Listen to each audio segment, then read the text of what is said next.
Hey there, this is Sagar from Live the Life You Love. Today we're going to have a chat with Zach Luczynski. In this interview, we talk about the feeling of lack of self-worth and how it affects our relationship, our career, and the life in general, and how to reprogram that into our brain. We also talk about the clarity of the vision of our lives, how important is that, and how the law of attraction really works. So I hope you enjoyed this interview.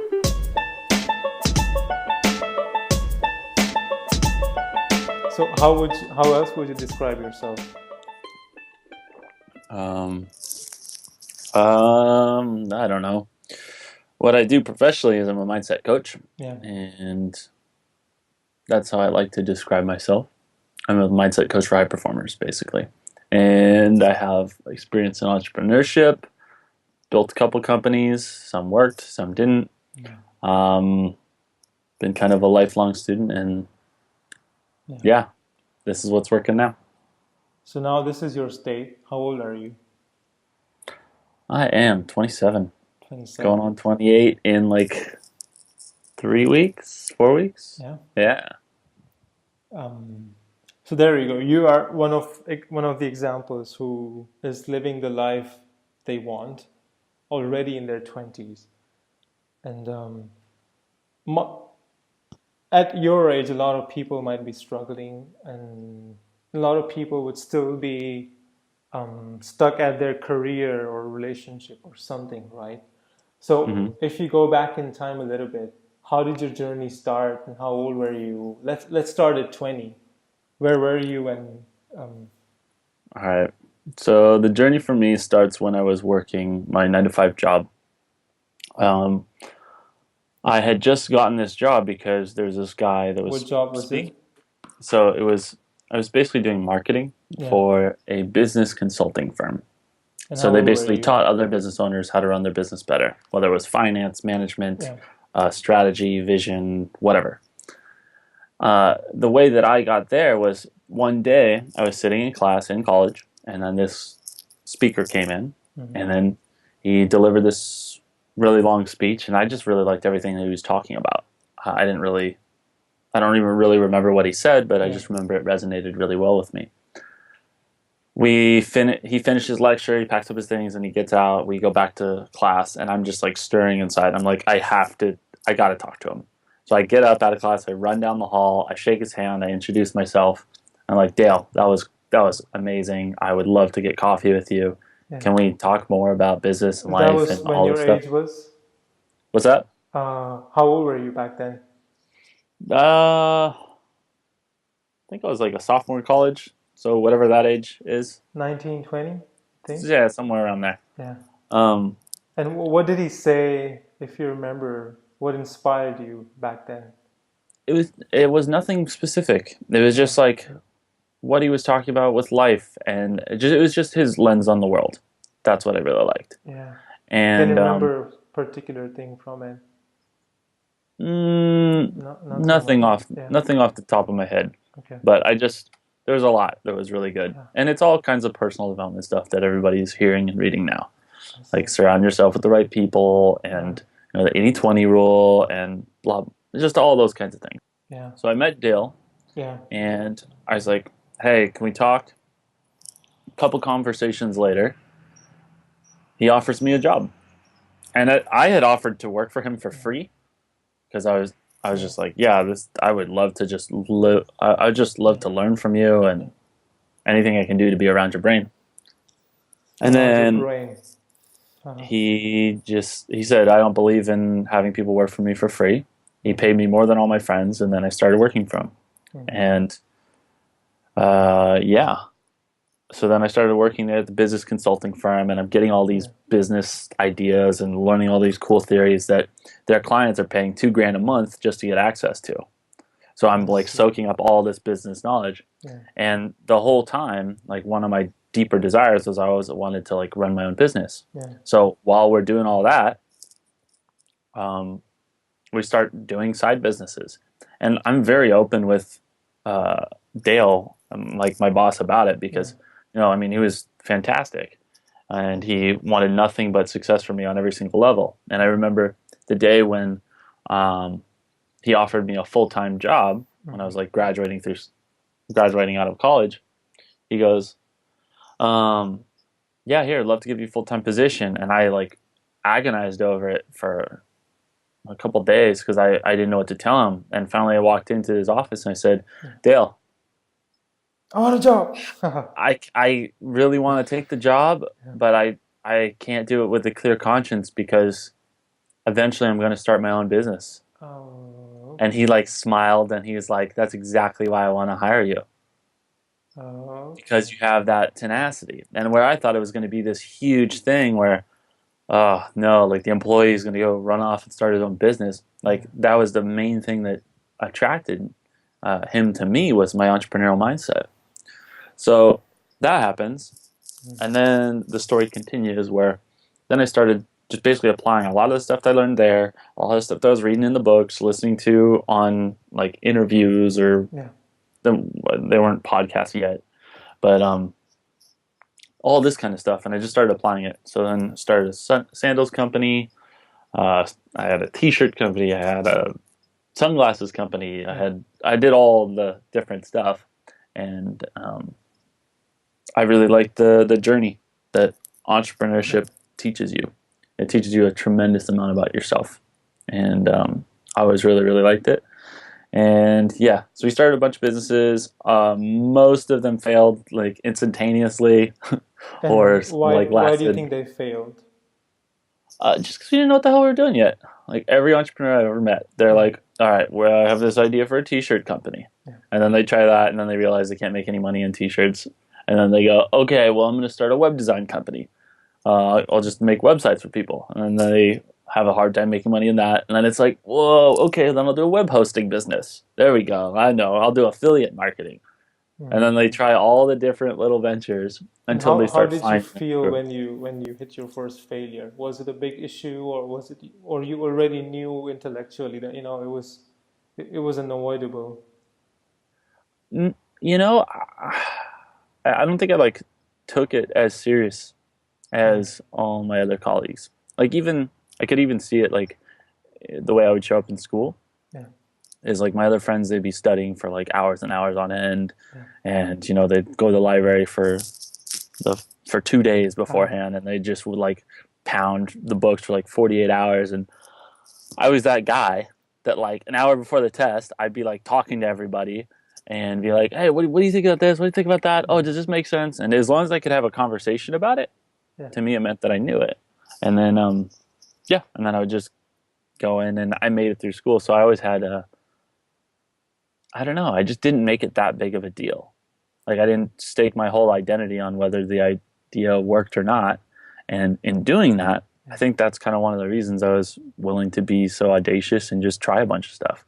Was because there's so many people that are out there that are so terrified of getting anything wrong in business, in life, in their relationships, whatever. And it paralyzes them from taking any action because they got everything riding on this one thing. And I was always doing it, and I was never excited when I realized that this wasn't going to work. But, you just got to keep trying. And the less of a big deal you make it, the more willing you are to take those chances. There you go.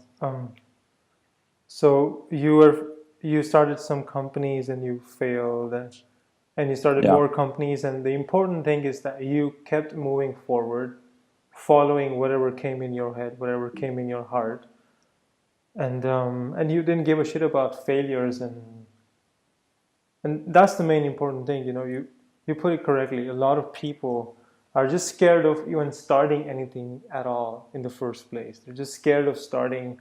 Even before they start, they have so many fears about the failure and everything.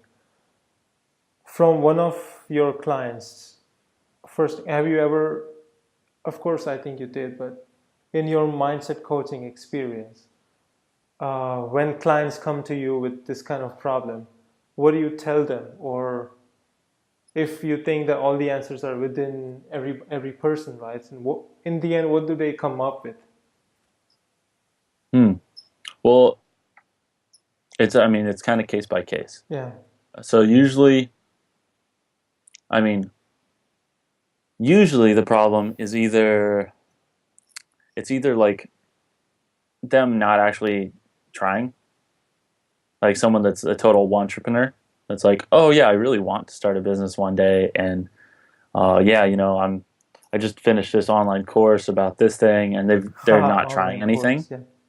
so they're just like they're not actually trying. So there's that. But I don't And like why do you working with think they don't try? because they're afraid of failing.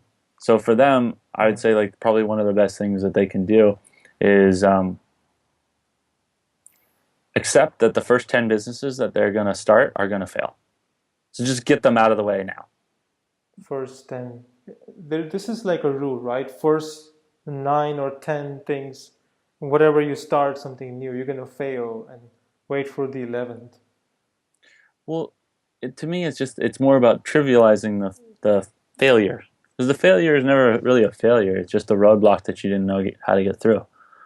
Um, so yeah, so there's so many people that if I say, okay, the first 10 businesses you're going to start, they're going to You're fail. going to fail. They Yeah. go, no, mine's going to be amazing because I read this one book that teaches me exactly how to do it, and it's going to be different. And I was that guy that had read the 4 Hour Work Week, and I'm like, I'm going to do it. We're not going to carry any inventory. We're going to pre-sell everything. It's Yeah. going to be brilliant. And some of it worked, some of it didn't, Yeah. because the plan never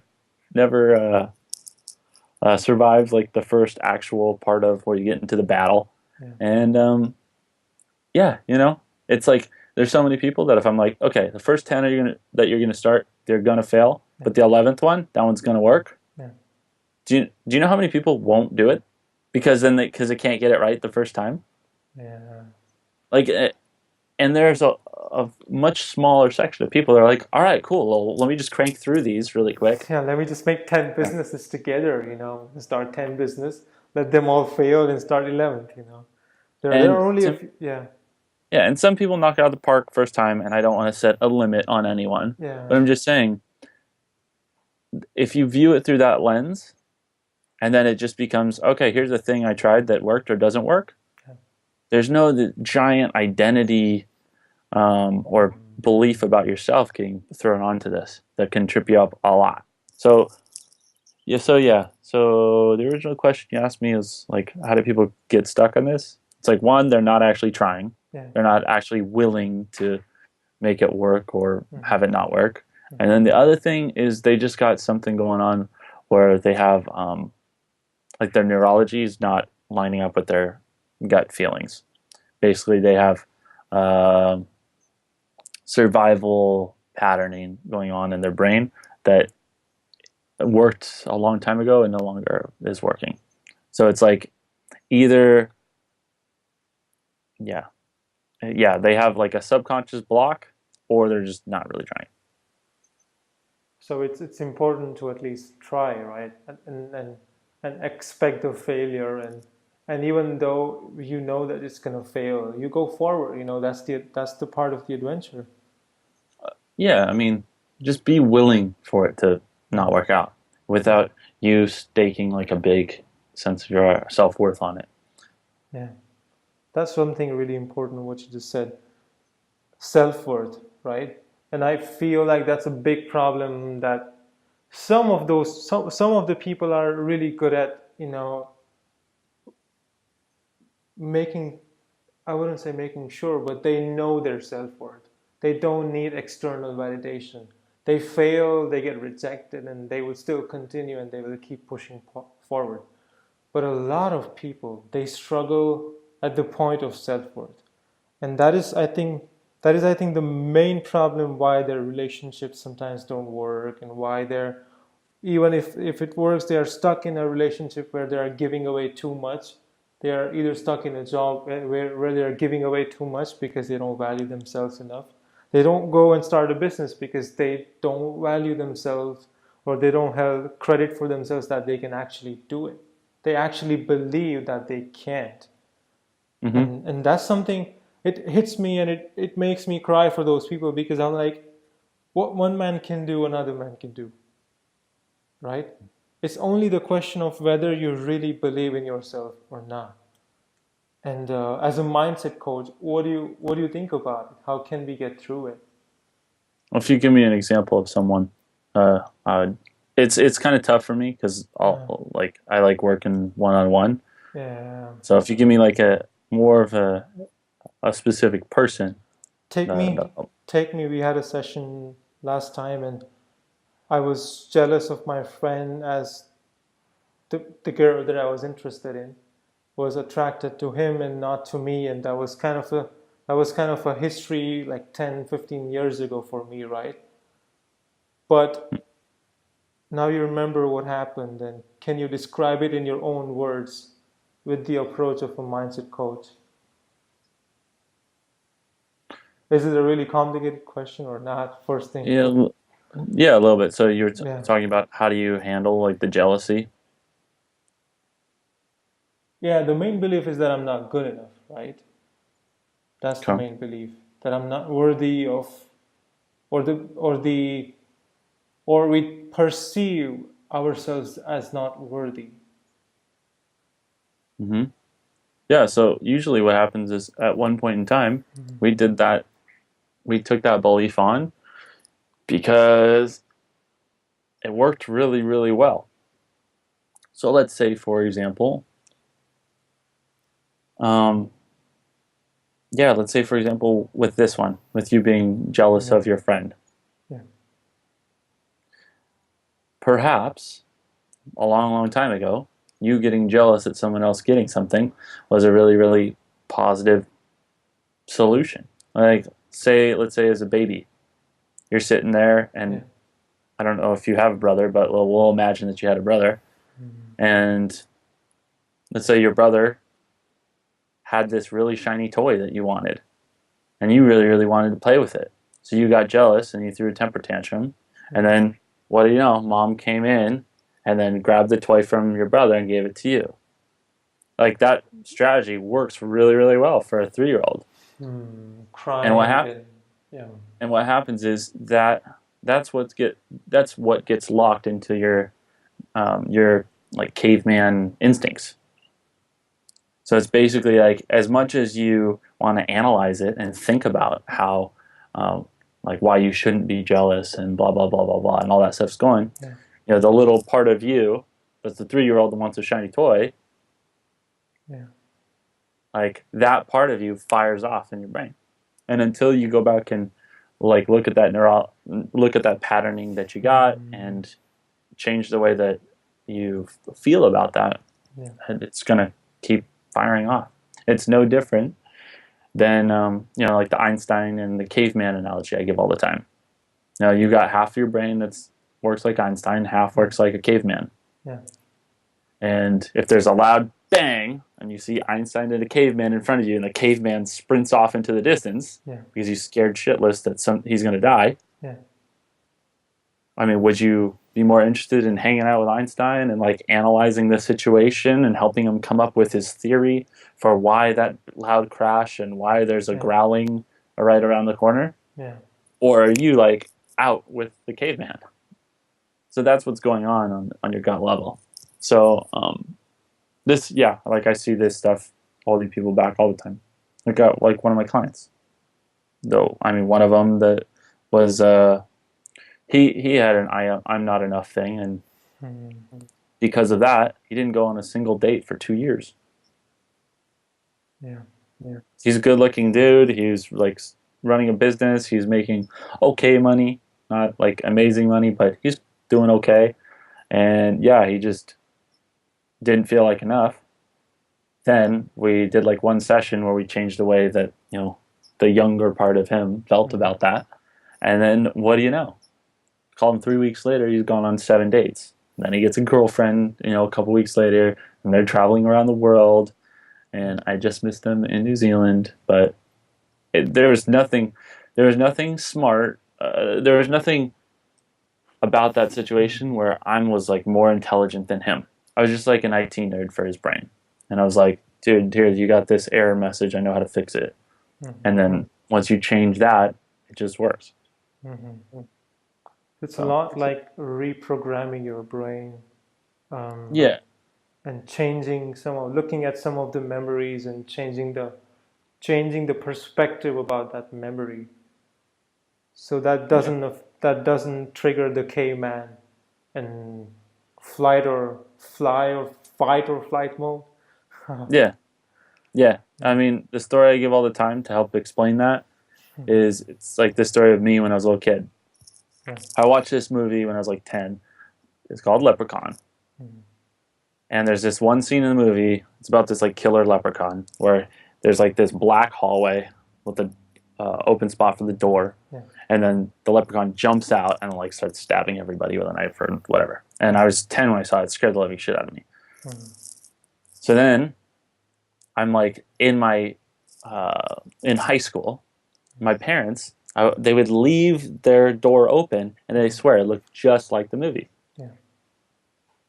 And I would walk up the stairs and I would see that. And even though I know there's no killer leprechaun, I would still feel something weird inside. And I'd want to like skip past that.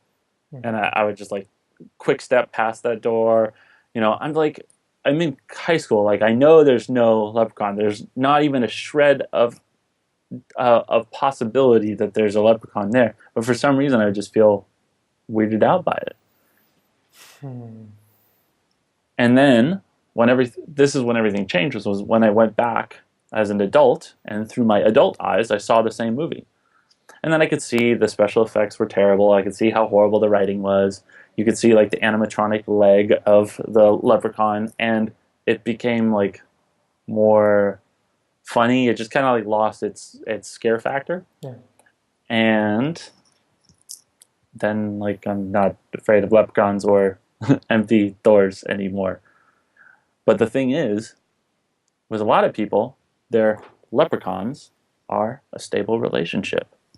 Like, I don't know. Like, they're raised in a family where it's like their parents are constantly at war, and then they start getting into a stable relationship, and they're like, I don't know, there's something about this. It just doesn't feel normal to me. And their caveman starts freaking out. Say they start making more money. Success feels weird. Like, it's kind of alienating. It's like, it's a weird feeling when I'd go to my thing and be like, hey, our sunglasses company, we just got picked up at GQ. And I tell that to my friends, and I could see like their weird looks on their face. And they're like, well, mine didn't. And fuck. And it's like, I'm like, oh no, now I can't relate to you. My success is going to threaten my sense of belonging. Uh-oh. That sends off some warning signs. And yeah, there's all kinds of this stuff going on. And the coolest thing about it to me is this isn't something there's nothing wrong with you for this. That's like that's just your survival patterning. When I was a 10-year-old, when I saw the leprechaun thing and it scared the crap out of me, it's a really good thing for that thing to keep me safe anytime I saw something that resembled the thing that I was scared to. Yeah. Like, that's a really effective way to protect us. That's like how we didn't get eaten by saber-toothed tigers. Because we would hear a growling and we're like, Larry died. And in the tribe next door, right after he heard that sound, boom, we're out of there. Yeah. I love Larry the Caveman. But yeah, so it's like, it's a really effective thing until it's not. We all imagined we were like 10 people in the room, right? And we all had our own imaginations of the dream day or the day in life where we are all happy and everything is happening according to what we really want. And all of that was coming from a space that was a little deeper than just your memories and what other people tell you. I could see, at least for me, that it was coming from, I saw things that I never saw before, and nobody had told me those things, right? So all those dreams and imaginations, they came from a space which was much deeper within me. Can you explain that a little bit? Yeah. So, when you go to, okay. So, the Copa America, I like soccer. So I've been watching some soccer. The Copa America was just on. Yeah. You can watch the game on TV. Mm-hmm. And that feels one way. Or you can go to the stadium. Yeah. And that feels an entirely different way. It does, yeah. So in the dream day, one reason I like doing this in groups is because that same energy, that same intangible buzzing that you get, like when you go to a stadium and watch a game, Mm-hmm. it taps into that. As well as if you have a whole group, you start seeing that people are kind of rooting for one another. Yeah. And they're trying to help each other through this process of visualizing the exact thing that they want. Mm-hmm. There's this subtle pressure for you to figure it out, and there's this subtle collaboration too, where everybody wants you to figure it out, and that creating a safe environment where everyone feels the energy ramped up a little bit. And I just try to connect with everybody that's there, and I don't know exactly what it is that I'm doing, but I can feel it when it's working and when it's not. And when I connect with everyone, and then they can all feel this little energetic field that we got going on. That kind of stuff can emerge. And it's nothing that I'm putting there. I'm just kind of setting up the context so that stuff can come out. For our listeners and watchers, can you explain the process? Like, how do you start the dream day, and what do you make people do in that dream day situation? Yeah. So the problem that it addresses is a lot of people don't know what's next for them in life. Confusion. They're confused. They want clarity. So the dream day is a visualization that I walk people through. So first thing you do is we do like a little meditation that has no religious connotation at all. It's just literally something that gets you more attuned to your senses and gets you to chill out. Breathing mostly. Yeah, it's breathing mostly. And then there's a visualization component where I guide you through the visualization of your dream day. So what I mean by that is just like an average day in the future that's absolutely perfect. And when I force it down to one specific day, it makes a lot of your abstract wants and desires concrete. Instead of going, oh yeah, well I want to have 5 vacation homes, and I want to have the freedom to travel everywhere, and I want a bunch of passive income coming in, and I want to be shredded physically, and blah blah blah blah blah. That gives you one feeling. But if I tell you, hey, so you wake up on your dream day and you look in the mirror, you can see the definition from your tricep. And right underneath there, you see like this gorgeous woman that's like cuddled up next to you, like looking through that little hole in your arm. And your house is up in the mountains. And you take a breath in, and then you can taste the crispness of the air. And you're like, wow, I can't believe I'm here. It produces a little different feeling. It's somehow like compacting all your desires and dreams into one single day, as if you are already, what if you are already living it? And I think it's awesome if you're already living that. Usually once you start living your dream day, then it's time for another one.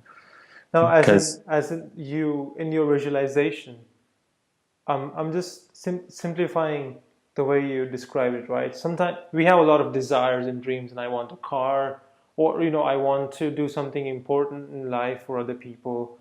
I want to have a good relationship and everything, right? And that is, they are different perspective, different dreams, and somehow they could also be disconnected dreams. Somehow they could also be conflicting dreams. And we never realize how to get them all, or how to combine them all into a single dream or something, right? And in this dream day, somehow all your dreams are combined into a single day, like a single timeline, and you can see everything that you ever want and ever you desired right there in front of you. So that's a really intense visualization technique. In simple terms. Exactly. Perfectly described. this is really controversial topic, right? Law of attraction and everything, and the secret movie, and a lot of believers and a lot of non-believers, and then there are some even some side effects of law of attraction that people apply to them, and they get some weird results, right?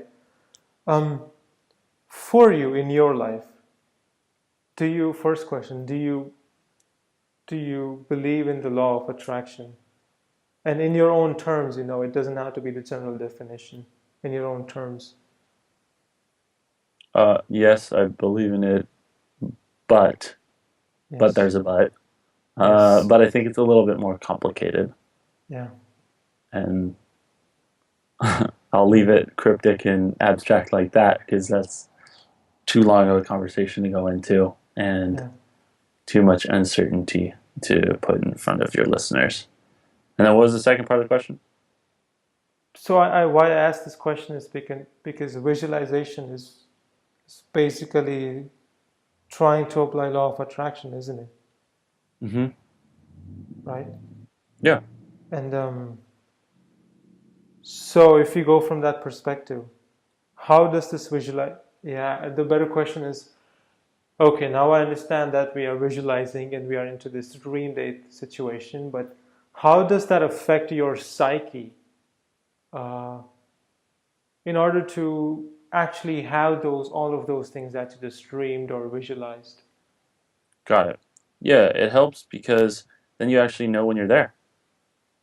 A lot of people, they Mm-hmm. just say, oh, I want to be successful, but they never define what that looks like, and they don't have a clear picture of it. Hmm. So then they don't know that it's here when it gets there. So, I mean, it's no different than standing outside of a deli and going, I want to have like this amazing sandwich that's Yeah, just like perfect and it's the right blend of everything. yeah. And then they walk into the deli and they're like, what would you like? They go, I don't know. It's like, you gotta Yeah, have some idea, man. yeah, And a lot of people, they'll know what they don't want. They're, oh, I definitely don't want a turkey sandwich. I don't want something as boring as that. And, right. I don't want I roast don't want a beef because roast corporate beef is job, 9 to 5, never. Something like exactly. that. Yeah, But there's no picture of what it is that that they want to replace it with. I see. So it's like in my own life, Yeah, um, where I've seen it actually work yeah, was um, like me creating the lifestyle that I have right now. mm-hmm. So what I wanted, well, here I knew first step was knowing what I didn't want. Mm-hmm. I knew that I didn't want to Yeah, be like a lifelong corporate dude. I mm-hmm. didn't want to wear a suit. I didn't want to wear a tie. I didn't want to do the 9 to 5 thing. Yeah, I didn't want that at all. mm-hmm. And I knew I wanted to start my own business. That was my foggy desire. When it crystallized was when I picked up the book 4 Hour Work Week. Mm-hmm. And then I was like, that's it. Yeah, That's what I want. yeah, And it made it so, so, so clear. And mm-hmm. instantly I had my dream day. And I wrote that down on a piece of paper, showed it Yeah. to my teacher, and my teacher was like, hey, this is not realistic. And I was like, For sure. thank you, because that's exactly what I needed to hear so I could prove you wrong. And then,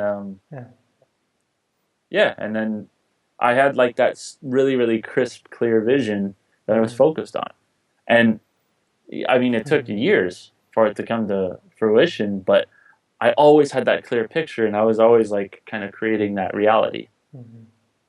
Yeah, a lot of people they want success, but they don't know the definition of success in their lives. And this Yeah. daydream, the dream day thing or the visualizations, they bring little bit, actually a lot more clarity to what do you really want in life. Yeah. I mean, I've got mentors now that are making, 5 figures a month. Yeah, Easy. yeah, And they don't have the freedom to travel.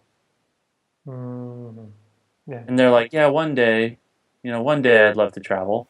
yeah, And it's like, for them, it's probably really cool for them to be able to be pulling in that much money and be mm-hmm. that kind of and make all that kind of stuff and have the freedom that comes along with that. Yeah, But they can't leave their neighborhood for longer than a week. Yeah. To me, that's not success. Mm-hmm. Mm-hmm. And there's no judgment on that, because they have like a family to support, and that's going to be the coolest thing ever. Yeah. Like, putting their kids through college and doing all that stuff and setting up charities and all that stuff. Just a different stroke of life. But if you don't know what yours is, there's no way that you'll know when you're there. And and then you confuse all your realities. It's if you watch the double slit experiment, that will blow your mind. Double slit experiment. Yeah. I'm not going to try to explain it too much. I'll just let maybe you post a link or something for people to go read. But you watch it and you can see how this is kind of like the science behind the law of attraction, which is why I say it's more complicated. But it's pretty nuts. Okay. It's pretty nuts. Okay. That shows the importance of focus and actually having a certain clear vision. Yeah.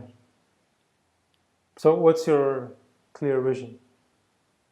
Right now? Mm-hmm. Yeah, I mean, I want to build my mindset coaching practice up. Like, I have kind of dipped my toe into it, but I want to go from, just doing like one-on-one sessions on Skype and things like that, to I want to be working with like really high-tier clients, kind of like my last poker client. I mean, we did training for months. We did all kinds of belief work and identity work to make sure that he would be excited to go play in the World Series of Poker. He's done really, really well in years past. And then, like, it was a cool thing. Like, I actually went to the World Series and I was by his table and we're doing all this stuff and everything like that. And I was like there at the event and we got to connect with him. Let's talk about that story from the beginning. It's a really interesting story, and when I heard it for the first time from you, I'm like, wow, you get the coolest job to do in the world. So this guy, he's your friend, right? Yeah, so the guy was a friend of a friend, found out that I did mindset coaching. Yeah. Liked that I did NLP, but I wasn't like a creepy NLP guy. And it gets like such a bad rap, and for a good reason.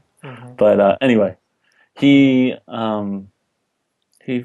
started doing work together, and it was really, really cool. We really enjoyed working together, and he was getting ready for the World Series of Poker. He did phenomenally well a couple of years ago. Finished like top 20 out of 6,000 people, which is like insane. Like, you have to be phenomenally good and phenomenally lucky to get to that level, and he did, and it was awesome.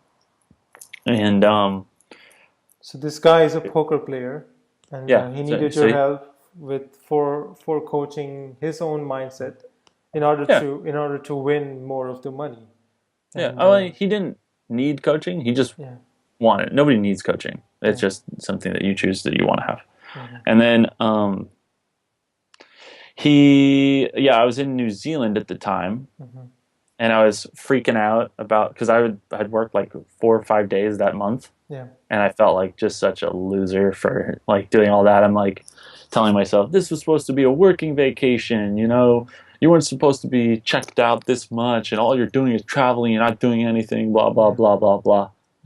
And I had a choice between going back to the old way of doing things, of like, all right, I got to bang on the phone, I got to start calling people, I got to start going through my prospects, or I could just not and just get really, really clear with my dream day.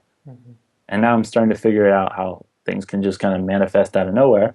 And I was like, no, I'm not going to work. I'm just going to get really, really clear, hold a really, really clear picture in my head that I'm open for more clients. I have space there, and I could like feel into that. And I didn't work the rest of that day. Next day, without saying a word, he texts me. He's like, "Hey man, I got $1,000. How many coaching sessions can I get?" We have a couple conversations, and I'm going to the World Series of Poker with him. So that was the time when you were really worried about whether you're gonna have money or not, and you want to build a business, but it's not working, and then somehow you just let yourself relax for the whole day and focus on your dream day. It was just like getting very clear on my intention instead of just getting busy and doing stuff Yeah. so that I didn't feel like a piece of shit Yeah. for not doing stuff. It was just like, get really, really clear on your intention. And I'm not saying that intention without action works, but I'm just saying that's what's way more important. You know, like to anybody that's listening to this, and like, let's say they have like a business that they've already started. Are you actually intending to make any sales? Like, if someone orders 50 units right now of whatever the hell you're selling, can you actually fulfill that? Can you actually, like, are you actually prepared for that? Like, even on an emotional level, does that like freak you out and send you into panic, or does that feel like, yeah, cool? Yeah. That's what I mean Exactly about what I clearing up. wanted. Yeah. Yeah, that's what I mean by like clearing the intention. Because otherwise, when you're just there realizing your dreams, you would panic because it's a big challenge in front of you. But basically, that's exactly what you were looking for. Somehow, right? Yeah, exactly. Yeah.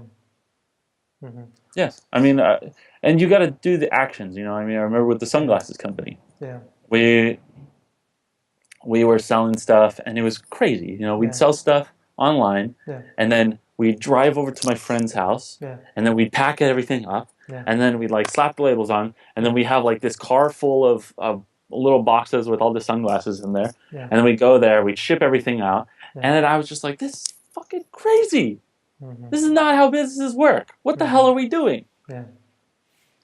So then we like hired a warehouse that would basically monitor all our shipments. As orders would come in, they'd go out, and boom, boom, boom, boom, boom, and then we didn't have to think about it. And from a neurology, from a quantum level, it opened up the possibility in my mind, because me doing all that stuff, having to do it by hand, I didn't want to get more than 30 orders a day. Yeah.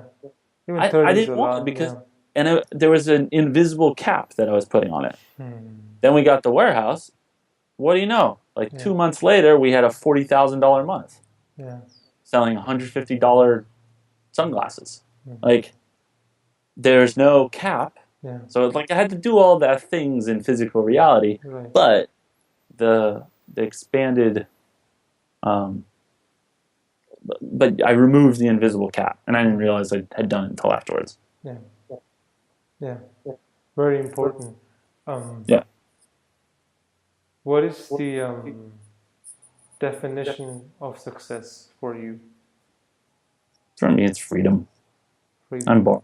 It's like every masculine dude on the planet. It's just like searching for freedom. Yeah. It's just the freedom to do whatever the hell I want, whenever I want, and be able to change it all whenever I want. Really, really important to realize this, because we want to travel and we want to have a job where we can work remotely and everything, but basically it all is telling you that you want freedom. And sometimes we catch ourselves doing the same thing over and over again. Like we do something, and even in your remote job, you're stuck with something, right? But it's not something that the job gives you. It's what you really want is freedom out of everything. Even sometimes you move away from businesses and do something else. That's freedom. You do whatever you want to do, whenever you want to do, and have all the resources to do it. Exactly.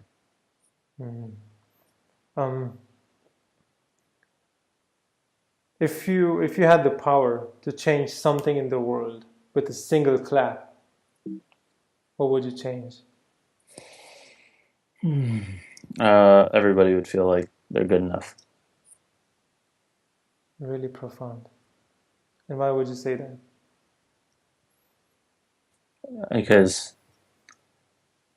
that belief that they're not good enough, it's just like the root of so much suffering. If I could just go, boom, you're good enough, that would be great. And if everyone actually believed that, that's what I'd do. What kind of sufferings they get into without with this wrong belief that they're not good enough? Yeah, I mean, you just see people resigned. Here's like, rather than giving you some like cool story of somebody else, it's like, I mean, I see it in the people I love. You know, every once in a while, yeah, it's like I'd see it in my mom. It sucked, man. And my mom wouldn't feel like she's good enough. Yeah. I'd see her like come back from when I was younger. I'd like see her come back from working her ass off all day, and just not really. She's like never ahead with money, and it's like, yeah, hey, how about you raise your prices? And then she would just feel like, no, I can't do that. Like, who am I to charge that much? And it's like, you know, she always had like this dream of traveling, and Yeah. she could never do it. And it wasn't. I mean, she would do like she's where I learned all this like quantum law of attraction, Yeah. invisible stuff from. But and she's amazing. I mean, she heals people that have like recurring shoulder problems. They've tried every other thing, and then she comes and does her weird stuff, and then they leave these rave reviews for her. But she's just like, yeah, I just can't charge people that much, and because of that, she could never travel, and she just like her entire existence was like looking at a screensaver, like wishing that one day she would get to Italy. And then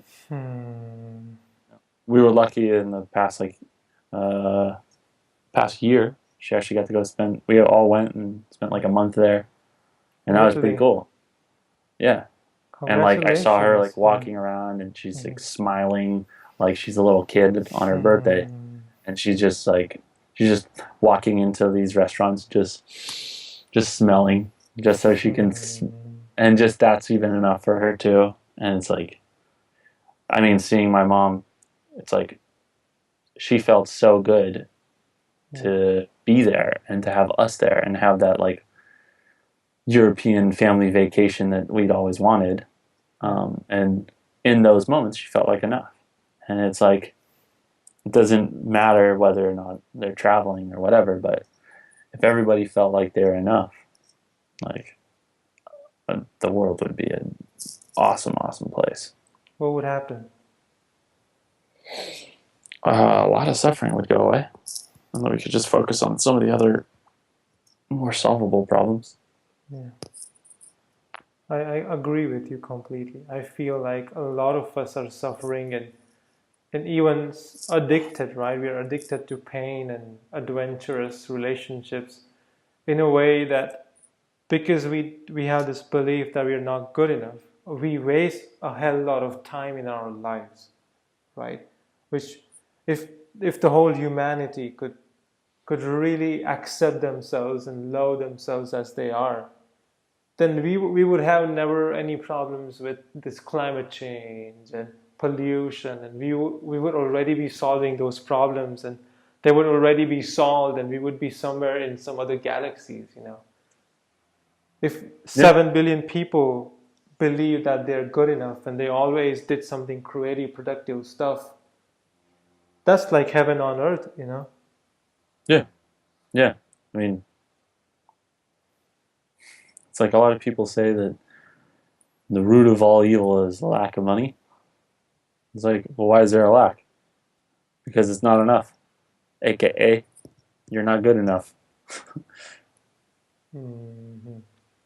Give some other examples. How does one come to the conclusion that I'm not good enough in a relationship?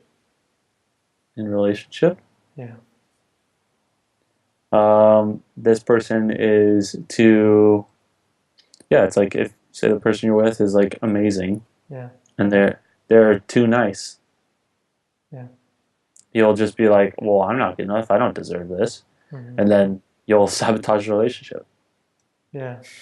Because you can't, your brain can't handle that much cognitive dissonance. You can't handle like being in this place where you feel like you don't belong. That is crazy. So if some people are being nice to you, your girlfriend or even your friends, and if you really feel and you're not confident that you're not good enough, then you can actually push them away somehow. Yeah, totally. I mean, like, imagine walking into like some hippie commune where everyone's like, "Oh my gosh, it's so good to see you," and they come give you hugs. They're like, "You're so beautiful. Oh my gosh, you're amazing. Thank you so much for." Can you feel the awkwardness that's starting to bubble up? Yeah. Like that's what I'm saying. Yeah. So it's like a lot of people feel that way. And some people may not even approach the person they like, right? Because of this belief that they're not good enough. Yeah, totally. Oh yeah, totally. She's out of my league. Yeah. And some may not even start a business because they're not good enough, you know? Yeah, why would anybody buy mindset coaching from some 27-year-old kid? Yeah. You know? Yeah. I love this answer so much. If you had the power to change one thing in the world, you would make everybody believe that they're good enough. It's so powerful. Yeah. So powerful. Um, what is it that you recently manifested or created or achieved in your life?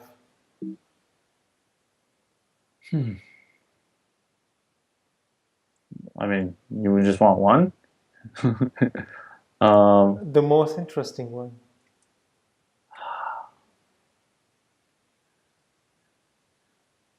um, yeah. Well, most interesting To one? you, it doesn't have to be. You can talk about multiple ones. It's all your choice. Yeah, I don't know. Well, one that was pretty cool is like my new girlfriend. Yeah. Um, I met her at an NLP class, and like after talking to her for 2 seconds, Yeah. I mean, she was like the only one there that didn't look like. I just looked at her. I'm like, what are you doing here? And we had a quick little 5 minute discussion, Yeah. and then she left. And as soon as she walked out, I remember walking out of the room. I was like, wow, I'm dating her, and I just like knew. Yeah. And I didn't get her number. I didn't do anything. I just had a great conversation with her. I'm just like, I'll date her. Yeah. And it was just like that same super clear focus or guidance, but there's some kind of thing there. And then I just ran into her over and over and over again. Like, like first she's like walking across the street right as I'm driving, That's so it's like funny. a perfect thing. And then Yeah. I'm in the coffee shop and I see her walk in one day. The next day, Yeah. like she walks in like right behind me in line, and then I buy That's her a cup of funny. coffee and then we talk. Yeah. And yeah, it's just like, So many synchronous events, would you say? oh yeah, so that one's cool. I'm sure a lot of people get stuff like that. Um, How does it work according to how does it work? What do you think? that's that's a long question. I don't have it figured out yet. Yeah. What's working for me? Yeah. Yeah, I don't know how it works. I know how it works for So me. what did you do that this thing manifested? Um, I was I was finally like open. Like you got to open up to the possibility. Kind of like remember when I was telling the story of the sunglasses, Yeah. where it's like I had that invisible ceiling where I didn't want more than 30 orders a day. Mm-hmm. First, you have to pull that off so that you're open to whatever the possibility is. Yeah. So, like with my new girlfriend, Yeah. I was finally to the point where I was like, you know what? I'm ready to move on. I'm ready to go be with other women because I had just been in a pretty rough breakup beforehand, and it took me a little bit to feel like, okay, I can be open. So I was finally open to it. Mm-hmm. And then I don't know, man. It's just that one. I feel like I just there wasn't a whole lot of doing, Yeah. a whole lot of effort. Yeah. It was just getting clear about my intention and like what I wanted. There you go. You know? There you go. It's really important to be clear about what do you want, even in a relationship, right? Yeah, And yeah. It's funny. I was like in the relationship beforehand. I was a big thing that um, I realized was missing from me was like spiritual connection and an ability to talk about these kinds of things. mm-hmm. And you know, as soon as I got really clear on that, where I was like, yeah, that actually matters to me a lot, and that's a big part of my personality I've been ignoring for a while. Yeah. And I was like, yeah, I want that. Boom, like here Yeah. comes this other girl that is Yeah. totally into all that stuff, Yeah. knows more about it than me. There And you go. yeah, like I couldn't escape the synchronicities. Yeah. You just couldn't escape it. Yeah. Yeah. And I was willing for it to not make sense. Yeah. That's like a big thing too that I'm learning now with it. What was your Um, process going through the breakup? that was super painful. Mm. Oh yeah, man. It was the worst. How I like so? oh yeah, I had like the whole perfect little life, you know. I'm like I got my businesses going, Yeah. you know, I've got a place that's 2 blocks from the beach. Got this smoking hot blonde girl that I'm living with Yeah. for the first time I've like lived with a girl. You know, we've got this awesome little place. We have people over for dinner parties, and Yeah. you can go surf right after work. It's like everything you could ever want. Like, you might Yeah. as well have had the white picket fence like right around it. And then we break up, and it was just like, oh man, just total gut check. And Did you blame yeah, I mean, yourself? what? Did you blame yourself? Oh yeah, of course. And what was But the yeah? What was the what what did did you I? tell yourself? What was the story that you were telling yourself? That it was in my control when it really wasn't. Mm-hmm. That I could control like the actions of anybody else. Mm-hmm. And then That- you realize that you can't, no matter what you do. yeah, exactly. Mm-hmm. And there's some stuff that you can't control, some stuff that you can't. And as much as everyone that's probably going to listen to this Mm-hmm. wants to control their destiny, control their future, control all this stuff, there's some stuff that they just can't. And that it's just, sorry, like, Yeah. it's no different than like going surfing. Like, you can't control when the waves come in. You can Mm-hmm. control where you position yourself. Yeah. If you time it, if you spend the time learning, can you jump up at the right time? Can you stand in the face of all that energy and then Yeah. ride it all the way in? Mm-hmm. But you can't control when the waves come. Yeah. Some days they're there, some days they're not. Yeah. And I think life works very much the same. And you can splash around. You can go listen to another podcast. You can go to a different beach Yeah. and try to find better waves. Yeah. You know, that answer is never good enough for anyone Yeah. Yeah. because they're just like, no, Yeah. I have to be able to control it. So they go listen to another thing or Yeah. go try another course or another framework, whatever. Yeah. But it's like, if you can make peace with some stuff, it's just ultimately not in your control. Yeah. Really, I heard something really profound here, that something you just can't control, and all you really have to do is just let it go, right? Yeah. And why do we have a hard time letting it go? Why do we have a hard time letting it go? Sometimes because we make it about us Yeah. and identity. You know, Mm-hmm. if so, the way that a lot of people get tripped up on all this mindset stuff that I've been talking about Mm-hmm. is when they have beliefs about themselves or their own identity. Yeah. So if this business has to work where I'm a failure, Mm-hmm. they can never let it go Mm-hmm. because then that means that they're a failure, which is the arbitrary meaning that they've just assigned to it. If this business fails and it doesn't mean anything about you personally, Yeah. sure, whatever, we'll just start another one. So the sense of control comes from the attachment of self-worth with some person or something or some business or something that is not you, but that is something else, right? Yeah, it's a belief. There you go. So now you understood that you can't control others' behaviors, and you went through this breakup. And but you can control how do you want to feel, right? Yeah, The way I believe things is that you can't control how a person is going to react to you, right? You can't control who is going to be with you and in your relationship, and you can't control a person's behavior as you want. yeah, But you can control how are you going to feel. If that person doesn't come, there's going to be somebody else who's going to make you feel the way you want to feel, right? hmm yeah. Yeah, I was reading this book Yeah. the other day that talks all about this. Hmm. It's like if let's think of the most annoying person that you know. Yeah. I guarantee there's someone who finds that person generally to be pretty lovable. Hmm. So there's nothing that flows out of them that's annoying. Hmm. Because if it was something that would flow out of them Yeah. and that they were the annoying one, Hmm. then everybody would experience it like that. Yeah.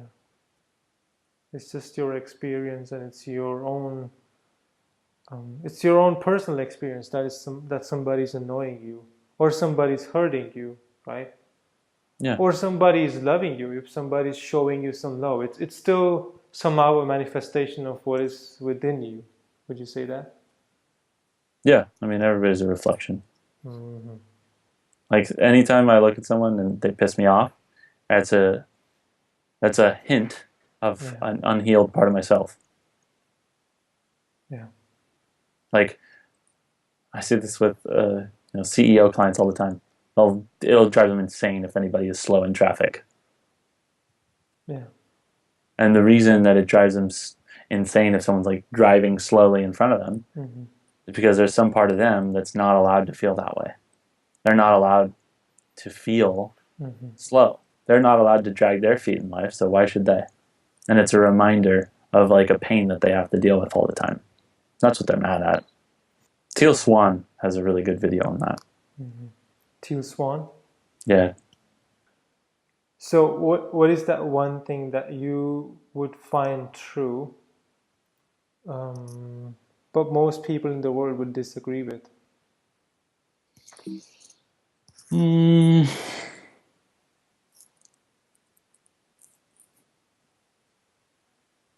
I'm stuck between. Here, I think there's two. Hmm. So one is that there's no such thing as a self-made man. Hmm. So like there's especially in Western culture, like there's this huge thing where we talk about, the rogue entrepreneur that goes out on his own and Hmm. starts the business despite like against all odds and Yeah. overcomes everything and really picked himself up by his bootstraps and did it. Hmm. Total illusion.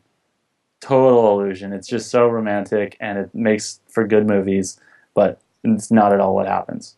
So what happens? Uh, in my opinion, Yeah. there's a quote on this by George Burton Adams Hmm. that I'll paraphrase. But it basically says we're made up of thousands of others. Anybody that's ever done a kind deed to us, offered us a word of encouragement when we needed it, taught us a skill, anything like that. Yeah. We're made up of thousands of others. So get over the illusion that you're picking yourself up by your bootstraps. You wouldn't be here without your mom. Yeah. Like Or your you dad. wouldn't be here without your dad. Yeah. And you wouldn't be able to understand these words unless somebody taught you English. You wouldn't be able to click the link unless you knew how to use a computer. Who taught you to do that? You wouldn't be able to read all the other books and things that you're reading now Yeah. unless your teacher taught you how to read.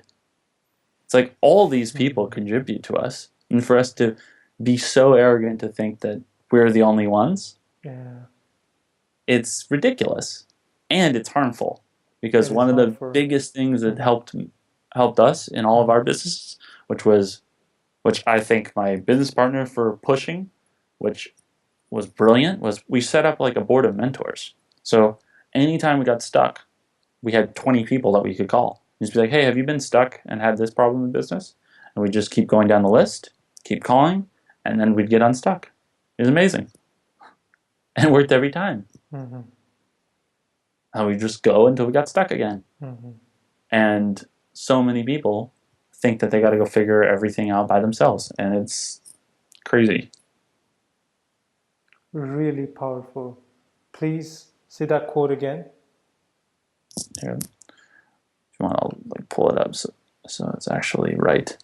There's no such thing as a self-made man. We are made up of thousands of others. Everyone who has ever done a kind deed for us or spoken one word of encouragement to us has entered into the makeup of our character and of our thoughts, as well as our success.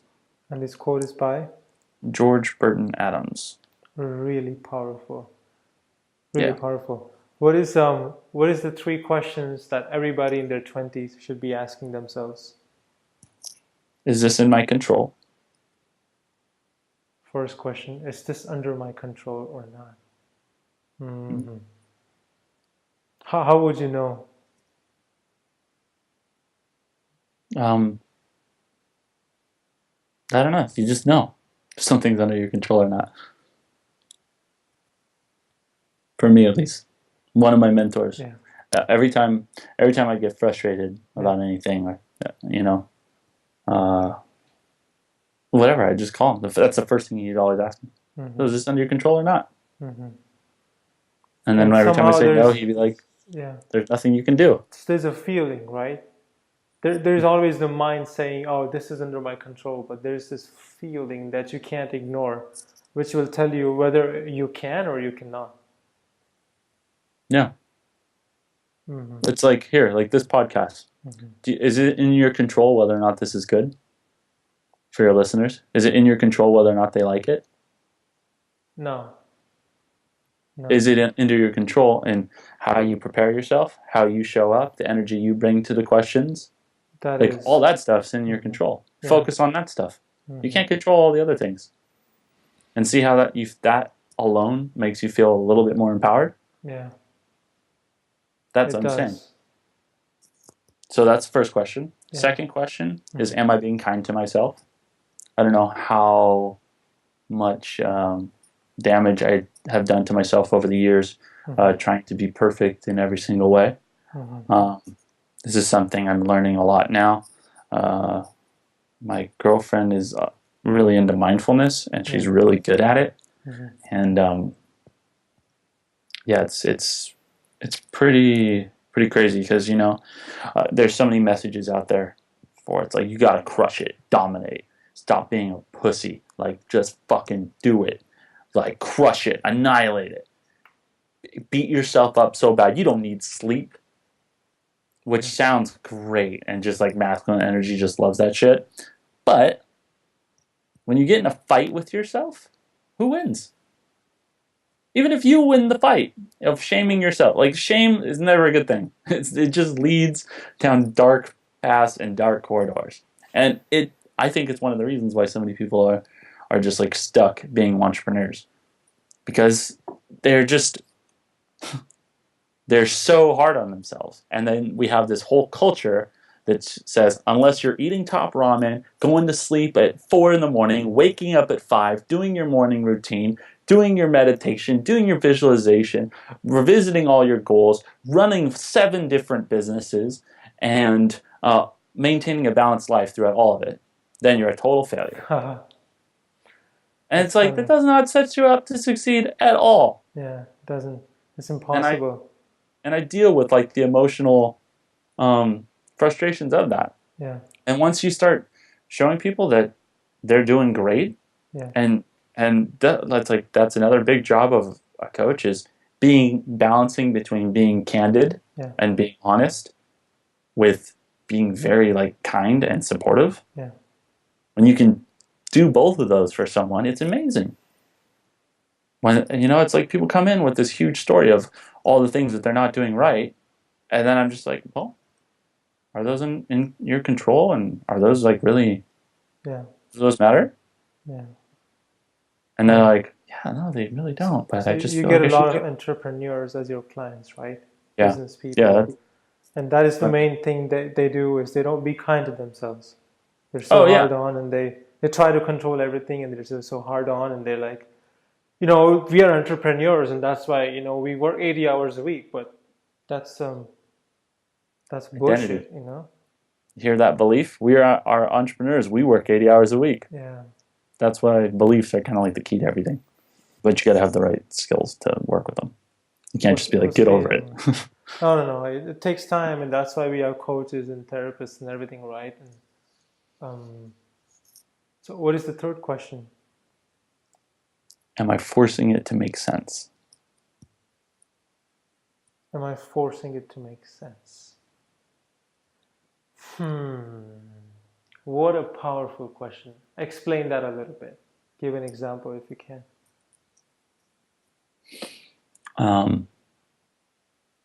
I remember the breakthrough when the sunglasses business, when we were going through and we're doing all this stuff and we're working so damn hard.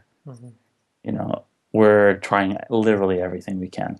We're sending out samples to New York. We're flying there. We're knocking on all the doors. We're meeting all the editors. We're trying to like make everything happen. Yeah. And we're just forcing it so hard. Yeah. And we got like a minor success. I remember like sales were like $2,000 a month. And then like we did that and we hit 10 that month. And it was like a holiday or something. We were like, oh my God, this is amazing. And we put so much effort and energy and focus and all this stuff. And we're trying so much where it's like, it had to make sense to me. You know, if we met with, 50 different people and then 10% of us, we got a meeting. And then out of those 5, 3 could do this. And then they had a reach of, 1 million people. We had this conversion rate and this close ratio. And then our website could like all that, all of that stuff. Yeah. I was forcing so hard for it to make sense. Then what happened? We got an email from one random company, and they're like, "Hey, we'd love to promote your stuff, and we'll do a commission split with you if that's cool." We're like, "Yeah." And then we like got back to all of our stuff. Yeah.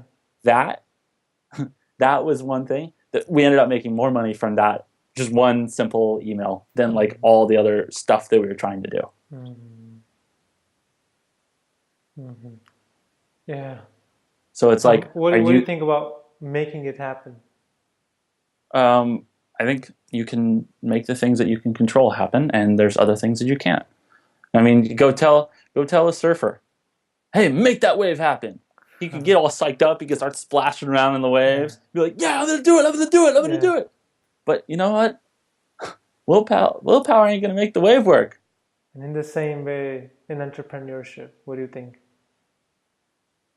I mean, that's the same thing. Like, look at how many companies like killed it in the app boom. Yeah.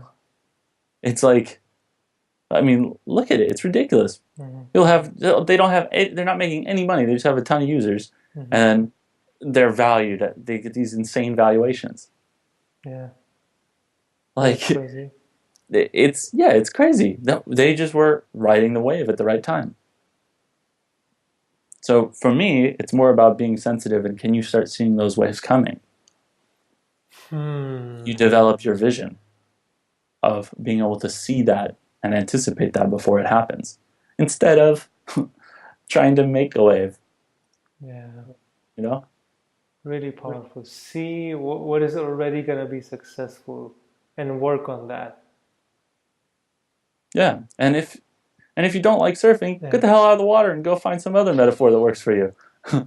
Like, you got to love the process, you don't go surfing to hit the wave. Like, yeah, that's kind of the point. But, you can go out there and then even if you don't catch any waves, you can just go enjoy the sunset there, like out in like one of the most peaceful, serene, majestic experiences known to man. And it's like,